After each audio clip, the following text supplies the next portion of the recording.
Hey world, Hippy Trev here. Roll short intro. Hi, Hippy Trev here, and welcome to my channel. Hope you get something out of it. Rightio, well I've just come out of the shower. It's probably still about 25, 26 degrees up here at the moment. It's beautiful. It's just gone 8:30, nearly 9 o'clock. And I thought I'd better give you a quick update. So I went down to Gympie, as you know, got that motor. There we go. It's actually in the bike.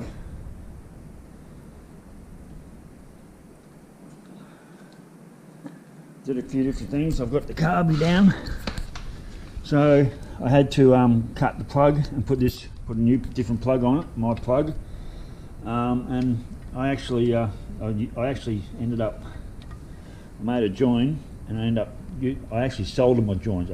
Normally I just cut and use crappy bloody I use those crappy joiners.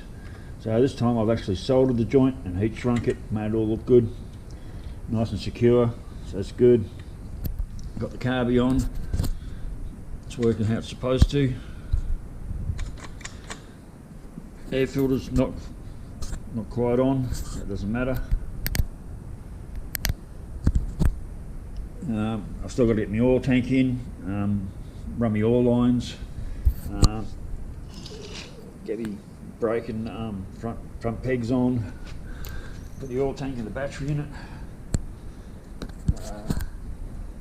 There's a little bit of concern here because this is a flat casing and mine's a ridge casing. Now I've bolted up, there's a big chance that when I fill this full of when I put my oil in for the primary, it's just going to piss straight out around this seal round here, which means that could be some sort of disaster. I've still got to rattle gun that on, it's on tight. I did have a big problem with this, I thought, with my primary chain adjuster. It wasn't working at all and I thought that was buggy, but that's all come up good. Yeah, so there's not much left to go. A couple of hours tomorrow and I should be able to start and run this thing. So I've still got all my gear over here to put on, as you can see. Pipes to go on, tanks to go on, oil tank to go in, and that's sort of the main thing at the moment is yeah. So the motor's in there,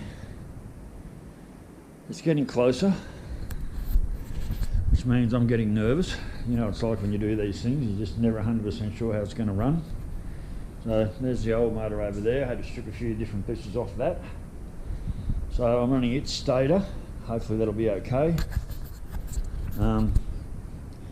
Yeah, that's a $3,000 motor just plonked in my frame. A few bits on the shed, on the bench still. So anyway, world, just a very quick update. The motor is in the bike. I have all the confidence in the world it's going to start and run tomorrow. Well, we certainly sure should hope so. I sure should hope so. Yep, clutch still work. That's a real girl's clutch, this one. I have a I have an extension in the gearbox. There's a spacer here and there's a thing in the gearbox there that makes that clutch a really light clutch, because the people I got this bike off on, they were a couple of girls in Gladstone and they didn't have strong hands, so they had and like when I took that Harley for a test run yesterday, the first thing I noticed was how heavy the clutch was after being on this one. Second thing I noticed was how crappy the brakes were on that compared to this one. I got these big bastards. They are awesome. It's a supersized rotor, and that brake, I only have to use my fingers, like just, and she'll, if I grab that brake, if I grab a full handful of front brake, that's going to throw the back wheels straight up over the handlebars. They're massive brakes, and when I got on that fat boy yesterday at the standard front brakes, I pulled that brake, I was like, oh shit, no brakes, I got no fucking brakes, because that front brake, I had a full handful on it, and that was not slowing the bike down.